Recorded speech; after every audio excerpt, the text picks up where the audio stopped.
আমি একজন মহিলা, আমাকে বলছে ডোন্ট শাউট। আমি বললাম কিভাবে বলছেন আপনি? কিছুক্ষণ পর ক্ষিপ্ত হয়ে গেলেন, ক্ষিপ্ত হয়ে বললেন আপনারা তো সুপ্রিম কোর্টে গেছেন, চেঁচাচ্ছেন। চন্দ্রিমা দেবী কি এটা বলেছেন? তিনি কি কি বললেন? তার প্রশাসন এখন ভোট হলে পরে কিভাবে মানুষকে ভোট কেন্দ্র অবধি পৌঁছে দিতে সাহায্য করবে? এইবারের নির্বাচনটা এসআইআর দিয়েই হবে। এসআইআর ধ্যান, এসআইআর জ্ঞান, এসআইআর চিন্তামণি। এসআইআর ছাড়া তৃণমূল যেন মণিহারা ফণি। মমতা ব্যানার্জি এইটাকে ইস্যু করে আমাকে সরকার ফেলে দিল, শহীদ হয়ে গেছি আমি, এইটা বলে বিপুল ভোটে ফিরে আসার সুযোগটা তৈরি করবে। কিন্তু এক সেকেন্ড লাগবে।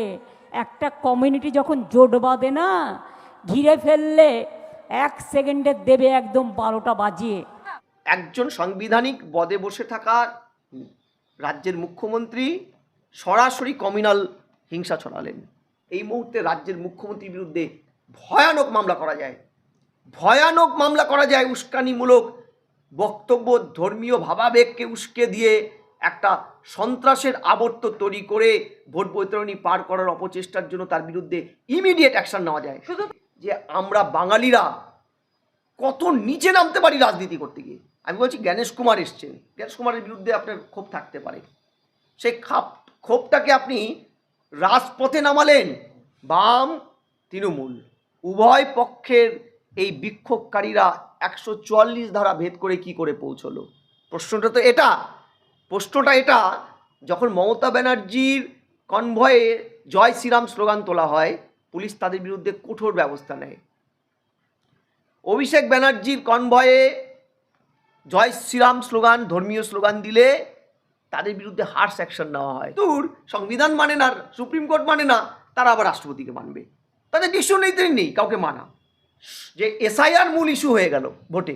তৃণমূলের গরু চুরি, চাকরি চুরি, বালু চুরি, সমস্ত ব্যর্থতা, খাটের তলায় টাকা পাওয়া যাওয়া, বান্ধবীদের নিয়ে একাধিক মানে বিভিন্ন উপাখ্যান তৈরি হওয়া, বালুর থেকে শুরু করে পার্থর, এইগুলোর থেকে কিন্তু তৃণমূল সবাইকে ভুলিয়ে রাখতে সফল হওয়ার চরম প্রচেষ্টার পাঠ হিসাবে আজকে একটা প্রশাসনিক বৈঠককে কলতলার ঝগড়ায় পরিণত করে সেটা আবার বাইরে গিয়ে ব্রিফ দিতে হচ্ছে।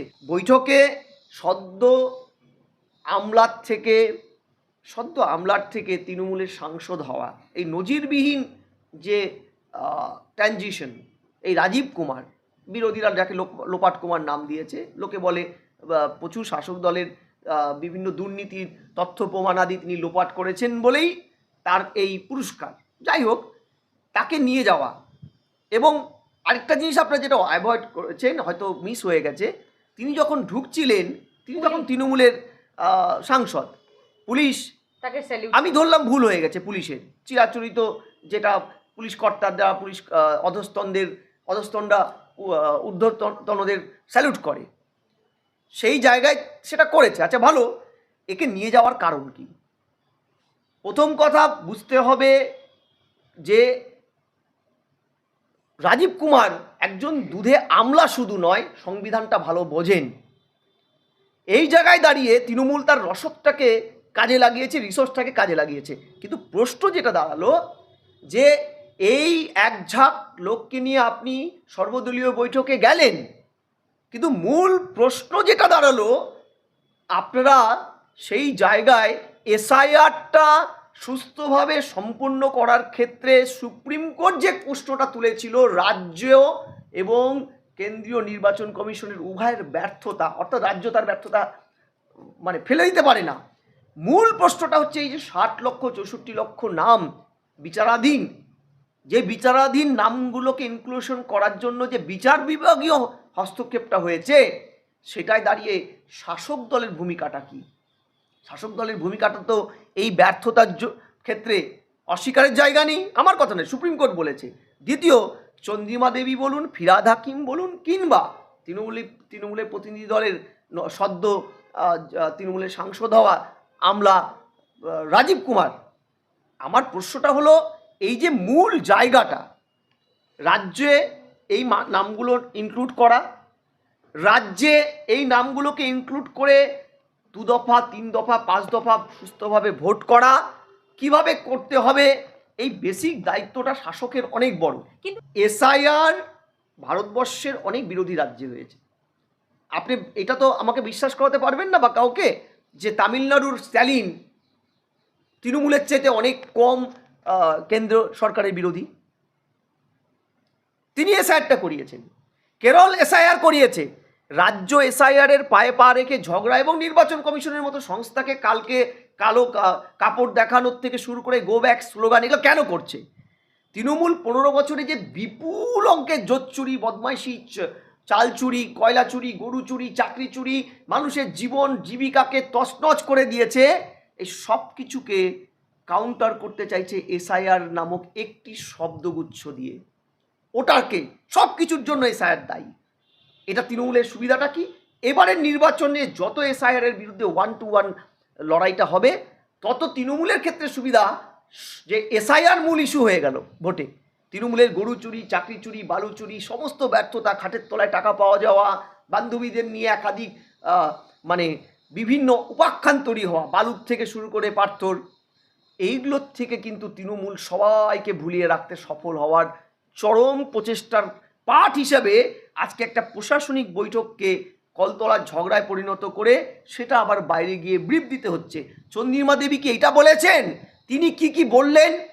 তার প্রশাসন এখন ভোট হলে পরে কিভাবে মানুষকে ভোট কেন্দ্র অবধি পৌঁছে দিতে সাহায্য করবে? তিনি তো শুধু তৃণমূল নন, তিনি তো প্রশাসনেরও পাঠ। আমি ভুল না হলে তিনি মন্ত্রী। তাহলে এই যে প্রশ্নগুলো, শাসক সব কিছুকে ভুলিয়ে দিয়ে এসআইআরটা একমাত্র ইস্যু টার্গেট করে নিয়ে ভোটে নামতে চাইছে, যাতে মানুষের সমস্ত দুর্নীতি যেটা তৃণমূল করেছে, মানুষের জীবন জীবিকাকে যেভাবে তছনছ করেছে তৃণমূল, তার থেকে পুরোপুরি সরিয়ে রাখা যায় মানুষকে। তাই আজকে একটা রাজ্য চলছে, যে রাজ্যে একটা ফাংশনাল অটোনমি, একটা সংবিধানের এত বড় একটা পার্ট, সেই যে পার্ট অ্যাক্টিভ থাকে বলেই গণতন্ত্র মজবুত হয়। তারা আসছেন, তার সর্বোচ্চ কর্তা এসছেন। কাল থেকে আজ অবধি সারা ভারতবর্ষ দেখেছে যে আমরা বাঙালিরা কত নিচে নামতে পারি রাজনীতি করতে গিয়ে। আমি বলছি জ্ঞানেশ কুমার এসছেন, জ্ঞানেশ কুমারের বিরুদ্ধে আপনার ক্ষোভ থাকতে পারে, সেই ক্ষোভটাকে আপনি রাজপথে সেই ক্ষোভটাকে তাপস চ্যাটার্জির মতন প্রাক্তন বাম, এখন তৃণমূলের ওই মানে নিউ টাউন রাজারহাটের বেতাজ বাদশা, তাকে নামিয়ে বকলমের তৃণমূল কিন্তু বাঙালির নাকটা কাটলেন। বাম তৃণমূল উভয় পক্ষের এই বিক্ষোভকারীরা 144 ধারা ভেদ করে কি করে পৌঁছলো? প্রশ্নটা এটা। যখন মমতা ব্যানার্জির কনভয়ে জয় শ্রীরাম স্লোগান তোলা হয়, পুলিশ তাদের বিরুদ্ধে কঠোর ব্যবস্থা নেয়। অভিষেক ব্যানার্জির কনভয়ে জয় শ্রীরাম স্লোগান, ধর্মীয় স্লোগান দিলে তাদের বিরুদ্ধে হার্শ অ্যাকশন নেওয়া হয়। তাহলে আজকে সংবিধানের এত বড় পদাধিকারী একজন যখন একটা সুস্থ নির্বাচনের স্বার্থে সর্বদলীয় বৈঠক করতে ফুল বেঞ্চ নিয়ে এসেছেন, তিনি এখানে সব কিছু সরজমিনে দেখবেন, চলে যাবেন, গিয়ে দিল্লিতে গিয়ে পরিস্থিতি পর্যালোচনা করে কয় দফায় ভোট হবে সেটা আলোচনা করবেন, ডিক্লেয়ার করবেন। সেই জায়গায় দাঁড়িয়ে তৃণমূল এই যে বিশাল একটা বিশৃঙ্খল তৈরি করলো এবং করতে সাহায্য করলো অন্য একটি দলকে, এটার মাধ্যমে তো একটা জিনিসই তৃণমূল বোঝালেন যে সব কিছুর মূলে এসআইআর। এইবারের নির্বাচনটা এসআইআর দিয়েই হবে। এসআইআর ধ্যান, এসআইআর জ্ঞান, এসআইআর চিন্তামণি, এসআইআর ছাড়া তৃণমূল যেন মণিহারা ফণি। তাই তো হতে যাচ্ছে এই যে প্র্যাকটিসটা। আমি আবারও আপনার চ্যানেলের মাধ্যমে একটা কথাই বলবো, সুস্থ নির্বাচন তৃণমূল চায় না।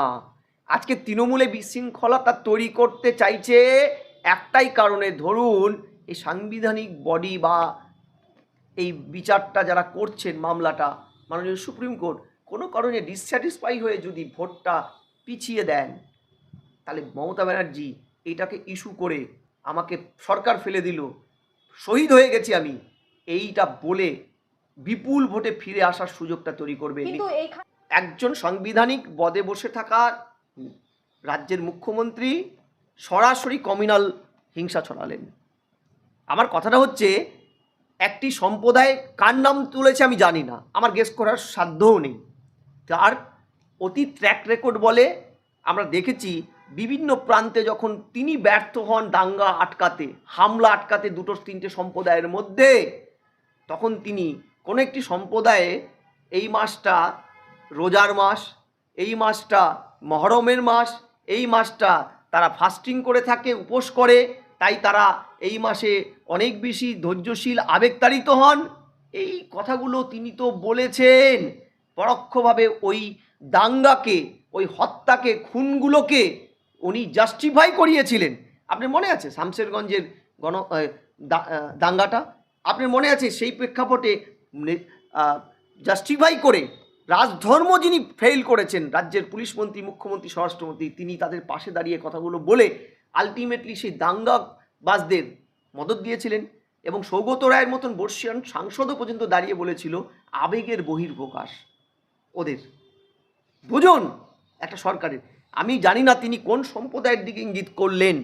আমি বলছি যাই করে থাকুন, এই সম্প্রদায়টা যদি কোনো ধর্মীয় সম্প্রদায় হয়, তাহলে এই মুহূর্তে রাজ্যের মুখ্যমন্ত্রীর বিরুদ্ধে ভয়ানক মামলা করা যায়, ভয়ানক মামলা করা যায়। উস্কানিমূলক বক্তব্য, ধর্মীয় ভাবাবেগকে উস্কে দিয়ে একটা সন্ত্রাসের আবর্ত তৈরি করে ভোট বৈতরণী পার করার অপচেষ্টার জন্য তার বিরুদ্ধে ইমিডিয়েট অ্যাকশন নেওয়া যায়। শুধু রাজ্যের মুখ্যমন্ত্রী হাইকোর্ট মানে না, সুপ্রিম কোর্ট মানে না, সংবিধানের কোনো কিছু মানে না। কিন্তু সাঁওতালিদের সাথে তিনি নাচ করছেন, না, কালকে আমরা দেখতে পেয়েছি। অ্যাড করুন, হাতে গ্লাভস পরে উনি আদিবাসীদের সাথে নাচ করেন, যাতে তাদের ছোঁয়া এড়ানো যায়। আপনি চাইলে পরে দেখতে পারেন আর্কাইভ, প্রথম দিকে। এখন সমালোচনা ভোটের অঙ্কে তাকে অনেক কিছু গিলতে হয়। আমার প্রশ্নটা হচ্ছে যে রাষ্ট্রপতি 22-এ নির্বাচিত হওয়ার পরে কতবার রাজ্যে এসেছে? 4 বার। 50 বার মুখ্যমন্ত্রী বলেছেন। রাজ্যে রাষ্ট্রপতি ধরলাম 50 বারই এসেছে, রাজ্যে মুখ্যমন্ত্রী বলেছেন 50 বারে মুখ্যমন্ত্রী রাজ্যপাল আসলে তার প্রোটোকল নষ্ট হয়ে যায়। সংবিধানে কোথায় লেখা আছে? সংবিধানের প্রোটোকল অনুযায়ী তিনি রাজ্যে যখন আসবেন, সেই ক্ষেত্রে তাকে মুখ্যমন্ত্রী স্বয়ং, তিনি না পারলে ক্যাবিনেটের সর্বোচ্চ পদাধিকারী কেউ, এবং অবশ্যই তার অ্যাপয়েন্টমেন্ট দেওয়া মুখ্য সচিব, স্বরাষ্ট্র সচিব এবং ডিজিপির ওখানে প্রেজেন্ট থাকার কথা। আমার কথা নেই, সংবিধান বলেছে, সংবিধানে কোট করা আছে। আমি পারলে আপনাকে পড়ে শোনাতে পারি। প্রথম। দ্বিতীয়, সেই রাস্তায় তো তিনি গেলেনই না। আমার কথা নয়, মাননীয় প্রেসিডেন্ট, ভারতবর্ষের 1 নম্বর সিটিজেন কি বলেছিলেন? আমার সভাস্থল 4 বার পাল্টেছে তৃণমূল। কি বলেছিলেন? আমার প্রোগ্রামটা এমন জায়গায় দেওয়া হয়েছিল যেখানে আদিবাসীদের বাহা পরব, প্রকৃতি উৎসব করে, তারা পৌঁছতে পারবে না। আমার যেখানে প্রিশিডিউল ছিল বিধাননগর, সেখানে তিনি পৌঁছে গিয়ে চোখে আঙুল দিয়ে সারা প্রশাসনকে দেখিয়ে দিয়েছেন এই জায়গাতে কোনো সিকিউরিটি ল্যাপস নেই, এই জায়গাটা কমফোর্টেবল। এবং এই অভিযোগও করা হয়েছে মাননীয় রাষ্ট্রপতি এসেছেন, তার ন্যূনতম জলের ব্যবস্থা, বাথরুম, টয়লেট প্রশাসন ব্যবস্থা করেনি, রাস্তাঘাটে গার্বেজ পরিষ্কার করার ন্যূনতম চেষ্টা। এই যে এতটা উদ্ধত্ত রাজ্যের মুখ্যমন্ত্রীর, রাজ্যের প্রশাসনকে লেলিয়ে দিয়ে অত বড় একটা পদকে ভারতবর্ষের তাকে কলুষিত করলো, এর জবাবটা কাকে দেবে? প্রথম। দ্বিতীয়, আদিবাসীদের প্রশ্ন বলছেন, এ রাজ্যে যদি আদিবাসীদের প্রশ্ন বলেন, বলছে দ্রৌপদী মুর্মুর মুখ দিয়ে নাকি আদিবাসীদের অবহেলার চিত্র বিজেপি বলিয়েছে।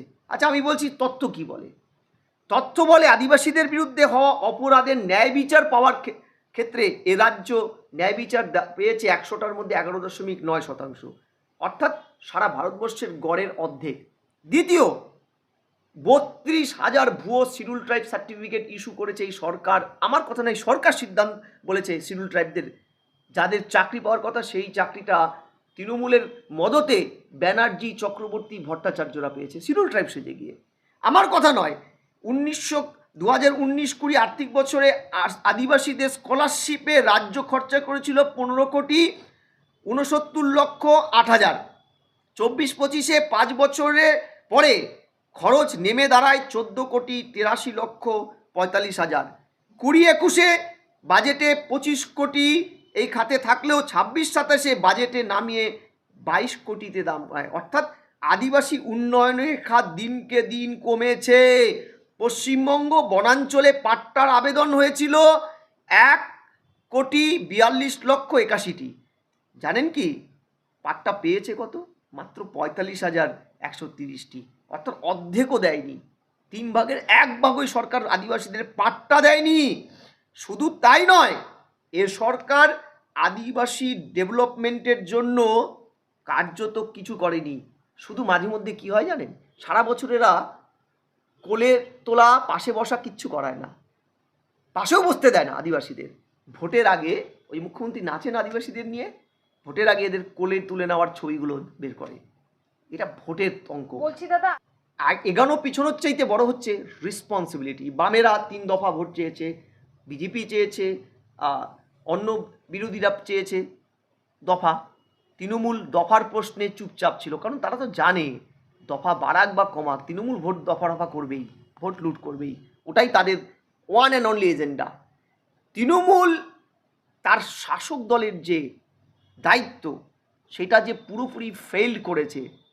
যে মানুষ, সিংহভাগ মানুষ যাদেরকে পাঠিয়েছে কথাগুলো বলতে, যদি নির্বাচন কমিশন ভুল করে থাকে শাসক প্রথমে দেখাবে, বিরোধীরা তো দেখাবেই। শাসকের দায়িত্ব অনেক বেশি, তারা পদে বসে আছে। এই জায়গায় দাঁড়িয়ে আপনারা সবাই দেখলেন কোনো দল বাইরে এসে কোনো একটি কটু কথা বলেছে বলে আমার কাছে জানা নেই। শাসক কিন্তু সেই কলতলার ঝগড়া ওখানে করে সেটাকে আবার রং মশলা মিশিয়ে, আচার মিশিয়ে বাইরে প্লেস করে বুঝিয়ে দিয়েছে তারা এইসব সাংবিধানিক বডি টডি মানে না। ঠিক যেমন রাষ্ট্রপতিকেও তারা মানে না। দূর, সংবিধান মানে না, সুপ্রিম কোর্ট মানে না, তারা আবার রাষ্ট্রপতিকে মানবে। তাদের ডিকশনারিতে নেই কাউকে মানা। ভোট হোক না হোক, তৃণমূল দুক্ষেত্রেই এই ধরনের অচলাবস্থাকেই শিখণ্ডী করে তারা ক্ষমতা দখলের লড়াইটা টিকিয়ে রাখবে। এটা যদি আপনি বলেন তৃণমূলের জয়, তাহলে আমি বলবো সত্যিকারের তৃণমূলের জয়, মানুষের পরাজয়।